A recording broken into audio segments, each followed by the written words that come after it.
Ayan, so nilagyan nila ng salamin, pero niretain pa rin nila yung kapis window syempre. Okay, labas tayo dito. Ang galing ng pagkaka-restore ng bahay. Uy, naabutan ko to. So ito na naman tayo, mahiwagang salamin.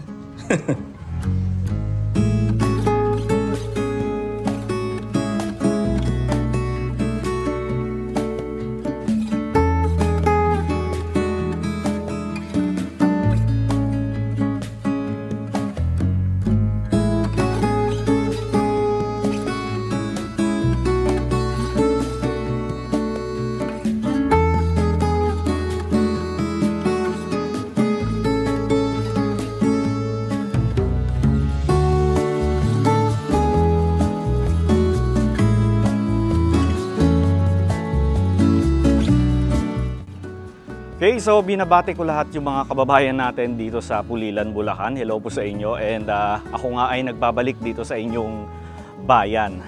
Ayan. So ulitin ko lang sa San Francisco.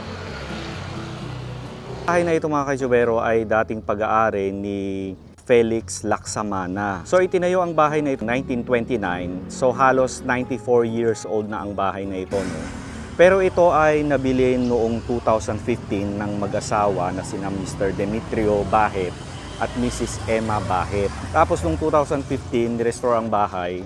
At doon din sa taon na yon, ng 2015, binuksan din ang bahay na ito.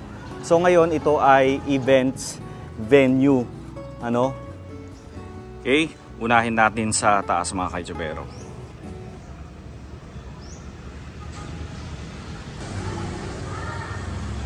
Okay, kaya tayo.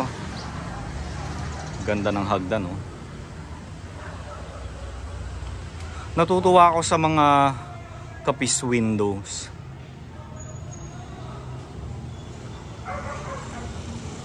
Ganda.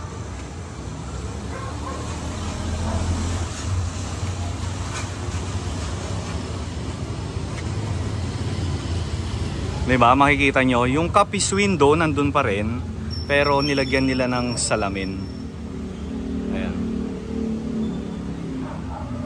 Nice.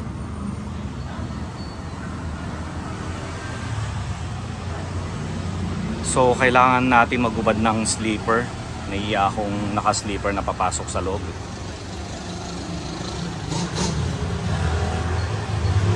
Papasok ba dyan? Okay. So mali yung pinasukan ko.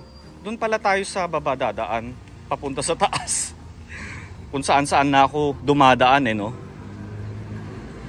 Ayan, so maraming salamat sir at kayo ay pumunta rin dito para mag-assist. So magubad tayo ng sleeper.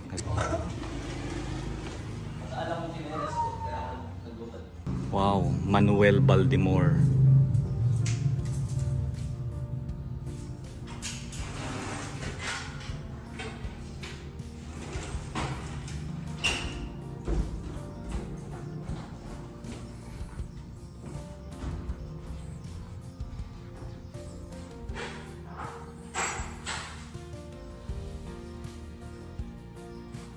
Ganda naman nito. Ang galing, oh. Lampshade.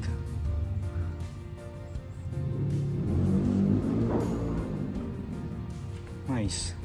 So eto sir, kapag may event, dito sila kumakain, no, nag-buffet. No sir, ano? Dito yung dining area nila. Ayan, so ulitin ko lang, ano, ito ay events venue na ngayon. So maganda rin yung ginawa nila kasi wala silang binago dun sa structure ng bahay. Diba nakakatuwa makakita ng mga lumang bahay na nare-restore at saka nire-repurpose nila. Kesa yung bahay na pinabayaan na lang hanggang sa maluma, tapos nung maluma saka ni-restore. Minsan kasi kapag sobrang luma na, ang hirap nang i-restore. So ang nangyayari kapag ganun, halos nababago yung disenyo ng bahay. Oh, ito maganda to kapag mga private events sir, ano? Itong room na to, no? And kung meron kayong meetings, private events, tapos konti lang naman kayo pwede dito. So CR nila, siyempre silipin natin. I'm sure marami sa inyo magtatanong ano yung itsura ng CR. Siyempre yung CR kasi normally nire-restore. I mean, mostly pinapalitan na yan kasi hindi naman lahat ng CR ay pwedeng i-retain kung ano yung itsura niya noon. Ano?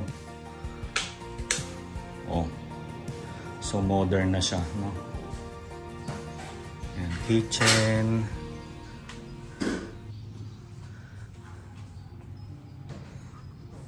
Okay, diretso tayo sa taas.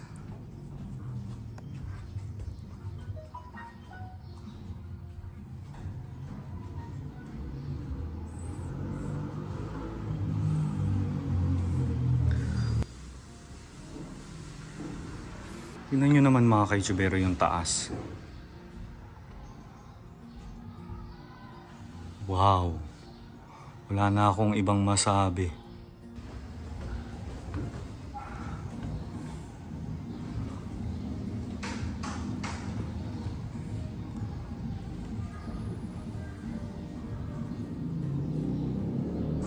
So ito yung sinasabi ko kanina mga ka-YouTubero. Ayan, so nilagyan nila ng salamin, pero niretain pa rin nila yung kapis window syempre. Ayan. Dahil nga air condition na ang place, ang bahay.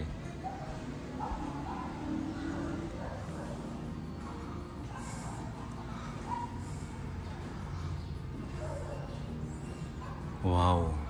So dito muna tayo. Ito siguro dati mga rooms ito. Noong pag-aari pa ni Felix Laksamana. Ayan, eto room siguro ito noon.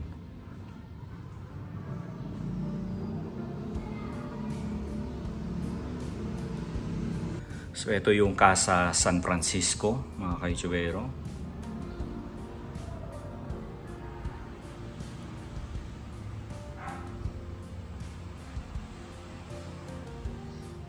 Ang ganda oh, lumang camera mga ka-YouTubero.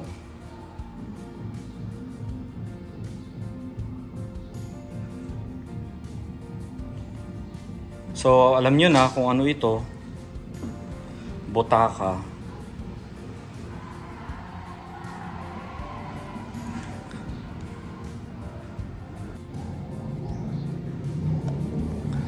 Ang ganda ng salamin oh. Yan, ito bago na ito. In-install nila.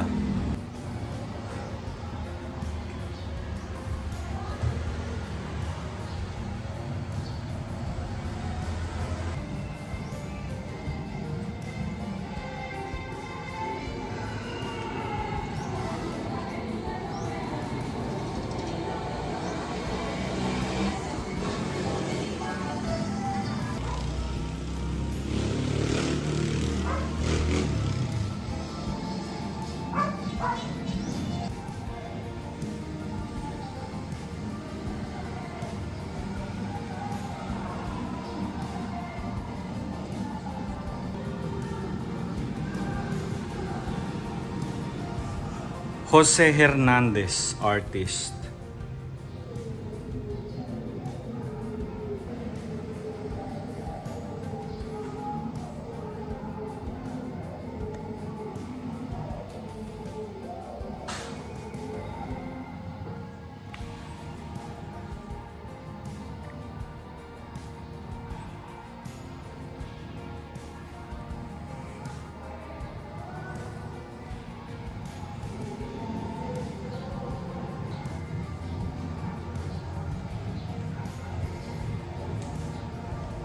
Ang gaganda naman ng mga paintings. Jeff Dizon, Al Perez, Mario Parial. Wow. Hugo Yonzon Jr. Ito Angel Cacnio. Abe Lucas. Ayan, so ito another room. Galing oh. Kita nyo, puro paintings oh. Oh. Ang galing nito oh, bigas. Iba't ibang uri ng palay. Ang galing. Oh.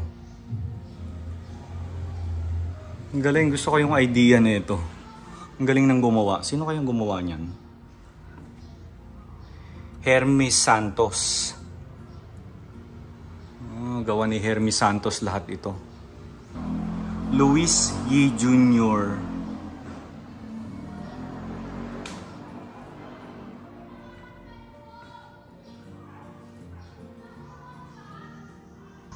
Ito altar naman mga kaitsubero.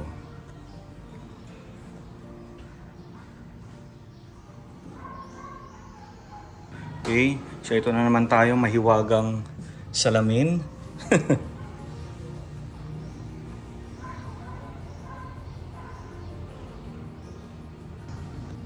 Oh, may bedroom mga kaitsubero. Ang ganda. Kita nyo naman yan. Diba? At least meron silang room. For example kasi may wedding, diba? Or debut. So meron silang room kung saan sila pwedeng magstay. Ano? Ayan. Galing. So ulitin ko lang ang bahay na ito ay dating pag-aari ni Felix Laksamana. So ito ay itinayo noong 1929. Tapos naibenta sa mga Bahit family. Tapos ni-restore siya noong 2015 and then inopen din siya noong 2015. So ngayon ay isa na siyang events venue. Okay, labas tayo dito.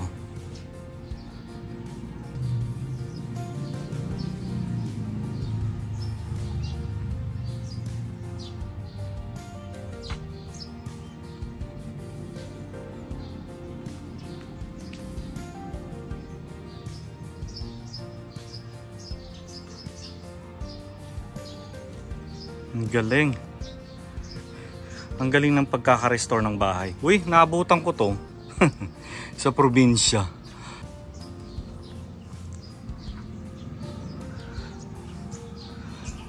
Grabe ang lawak ng bakuran nila.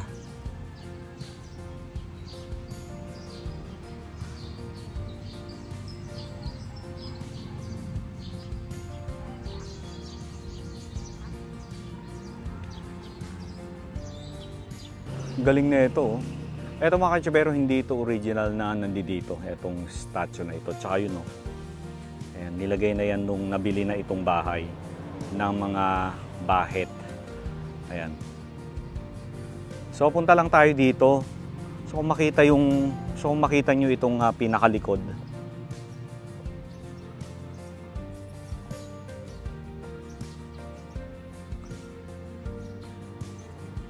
So ulitin ko lang mga kaitsubero, no, itong Casa San Francisco, ito ay events venue.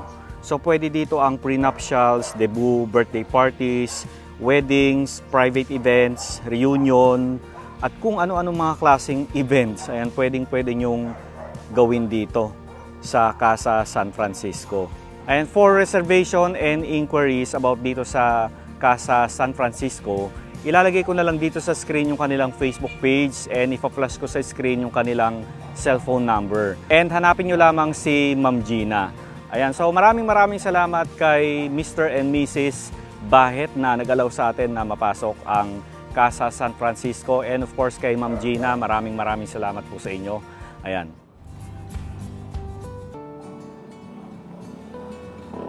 Okay, labas na tayo dito. Boss, thank you ah. Rowell, no?